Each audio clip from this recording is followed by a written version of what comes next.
লেপলে পুষলে ঘর আর কামালে কুমালে বর। গোবর দিয়ে উঠোন লেপলে সোনার মতন চকচক করে। সামনে যেহেতু রোজা আসছে, বাড়িতে ভাজা হবে মুড়ি, তাই তো সব কিছু পরিষ্কার পরিচ্ছন্ন চলছে। তার সাথে উঠোনটাও পরিষ্কার করে নিচ্ছে, কারণ এই উঠোনের এক কোনায় আছে আমার একটা মাটির চুলো, আর সেই চুলোই হবে মুড়ি ভাজা। যার কারণে গোয়াল থেকে গোবর নিয়ে আসে, আজকে উঠোনটা খুব ভালো করে লেপবো। প্রথমে খুব ভালো করে উঠোনটা ঝাড় দিয়ে নিয়েছি, এবার গোয়াল থেকে গোবর নিয়ে আসার পালা। গোবরে পানি দিয়ে ভালো করে পা দিয়ে চটকিয়ে তারপরে ঝাঁটা দিয়ে ভালো করে লেপতে হবে। জানি একটু কষ্টসাধ্য, তবে এভাবে লেপলে উঠোন দেখতে অনেক সুন্দর লাগে।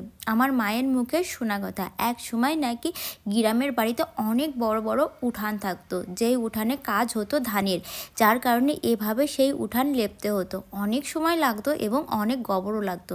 এখন তো শহর অঞ্চলের জন্য বাড়ি ঘর দৌড় হয়ে গেছে ছোট ছোট, গ্রামের বাড়িও এখন খুব বড় করে মানুষ করে না, যে কারণে এখন সবার উঠোনই ছোট ছোট থাকে।